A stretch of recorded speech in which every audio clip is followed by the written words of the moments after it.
It's 9:23 a.m. on an average Monday morning. The early autumn sun is shining through your windshield as you cruise north on Interstate 95. You're behind the wheel of your black Honda Accord, sipping lukewarm coffee from a drive-through cup, while the morning radio host cracks jokes about another brutal New Jersey traffic jam. The highway is alive with the usual Monday rhythm, semi-trucks rumbling in the right lane, SUVs packed with commuters, and the occasional sports car weaving aggressively. You're just one of thousands heading toward New York City for the day. Your phone shows light traffic ahead, your meeting is at 10:30, and life feels perfectly ordinary. You glance at the dashboard clock, 9:23 a.m., adjust the volume, and hum along to the song playing. Nothing could possibly go wrong on a day like this. Then, without warning, your phone erupts with a deafening emergency tone that cuts straight through the music. The screen flashes bright red, Presidential Alert Ballistic Missile. Threat inbound to New York metropolitan area. This is not a test. The automated voice booms from your speakers. Attention all citizens. A ballistic missile threat has been detected. Take immediate shelter. This is not a drill.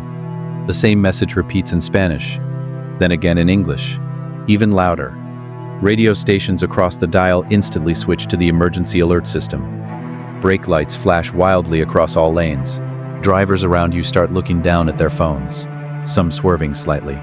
For a split second, the entire highway seems to hold its breath. You stare at the red alert, heart pounding as cars continue moving at 50 miles per hour. The normal Monday morning has just shattered. In the frantic seconds that follow, the terrifying scientific reality starts sinking in. This is an SLBM, a submarine-launched ballistic missile. Intelligence sources will later confirm it was fired from a hostile submarine positioned dangerously close off the Atlantic coast, well inside the radar horizon. The radar horizon is the natural curvature of the Earth that usually hides low-altitude or distant threats from ground-based radar, but this launch was detected almost immediately by early warning satellites and over-the-horizon systems. Flight time for an SLBM on a depressed trajectory to the East Coast can be as short as 10 to 15 minutes. The warhead is estimated between 300 and 500 kilotons, many times more powerful than the bombs dropped on Hiroshima and Nagasaki. It's already streaking through space at hypersonic speeds, re-entering the atmosphere right now, and heading straight for Midtown Manhattan. If the alert hit at 9:23, impact is expected between 9:35 and 9:38. You have roughly 12 minutes until the unthinkable happens. Your mind, like every other driver trapped on that highway, immediately rebels against the information. This is classic normalcy bias, the powerful psychological mechanism that makes us believe things will stay normal, even when clear evidence says otherwise. You hear yourself muttering, "It has to be a false alarm. They do tests like this all the time." Social media explodes instantly with people sharing the alert, some laughing it off as a glitch, others arguing in comment sections. Milling behavior kicks in hard, that instinctive human tendency, where people in a crowd look to each other for cues instead of acting fast. You see cars slowing down, drivers craning their necks to see what others are doing, some pulling onto the shoulder just to reread the message. No one wants to believe that in 12 short minutes, the world they know could disappear in a fireball. Your hands stay glued to the wheel, foot still on the gas, because stopping feels like admitting defeat. Panic spreads like wildfire through the metal river of vehicles. Someone in the lane next to you suddenly floors the accelerator, swerving desperately toward the next exit. Within a minute, the entire Interstate 95 turns into absolute chaos, horns blaring, tires screeching, cars cutting each other off. The wrong decision feels like the only logical one. I have to drive away as fast as possible. I can outrun it. You grip the wheel tighter, heart racing, and start weaving left, trying to push into the faster lane.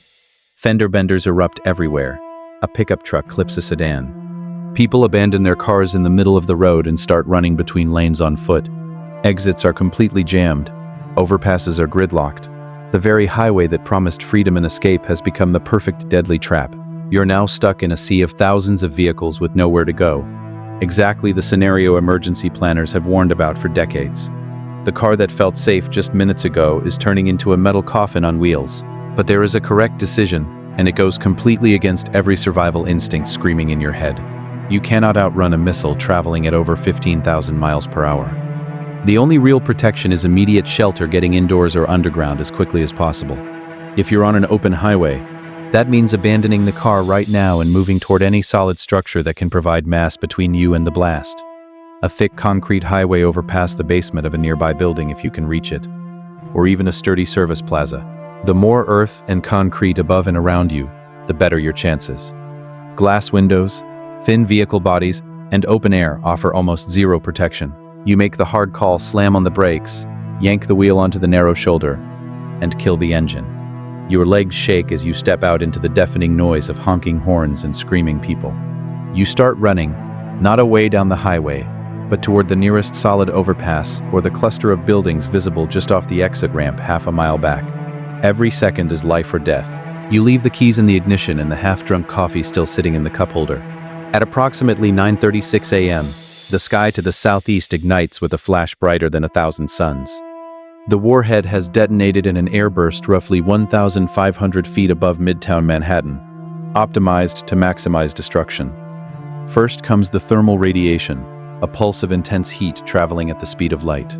Near ground zero, temperatures spike to hundreds of thousands of degrees, instantly igniting everything flammable within several miles. Vehicles, buildings, trees, and clothing. Then the blast wave arrives, a wall of overpressure expanding outward faster than the speed of sound. At the epicenter, pressures reach hundreds of pounds per square inch, vaporizing structures and turning skyscrapers into rubble. Even 30 to 40 miles away on the outer highways, the wave still slams in at hundreds of miles per hour, strong enough to flip cars, shatter windows for miles, and hurl debris like deadly missiles.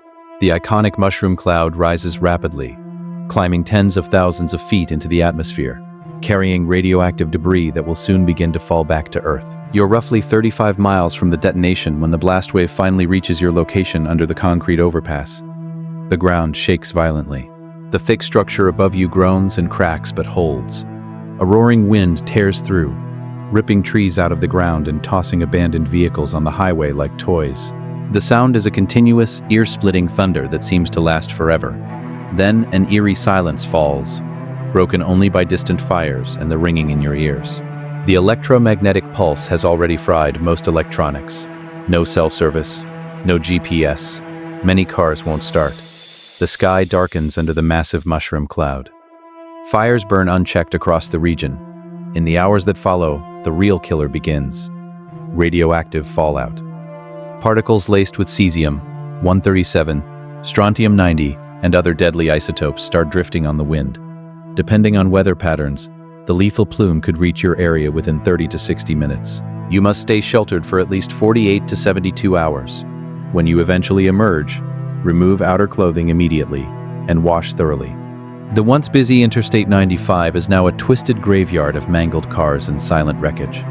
The highway trap claimed thousands who tried to flee in their vehicles.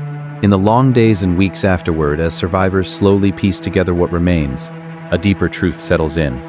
The thin illusion of normalcy we all live under can vanish in less than 12 minutes. Normalcy bias nearly killed you. The instinct to jump in the car and run nearly killed you. We built our entire modern world, our highways, our commutes, our daily routines around the comforting belief that we can always escape danger if we just move fast enough. Yet the people who lived through that morning were the ones who stopped, who went low, who sought shelter instead of joining the panicked flight. The highway, that symbol of American freedom and mobility, became the ultimate trap because we forgot how fragile our civilization truly is. This wasn't just a story about one missile or one city. It was a brutal reminder of human nature under extreme pressure, how quickly society can collapse when we ignore the hard choices. The question that haunts every survivor, long after the radiation levels drop, is painfully simple. Next time it happens while you're driving, will you make the right decision, or will you fall into the highway trap?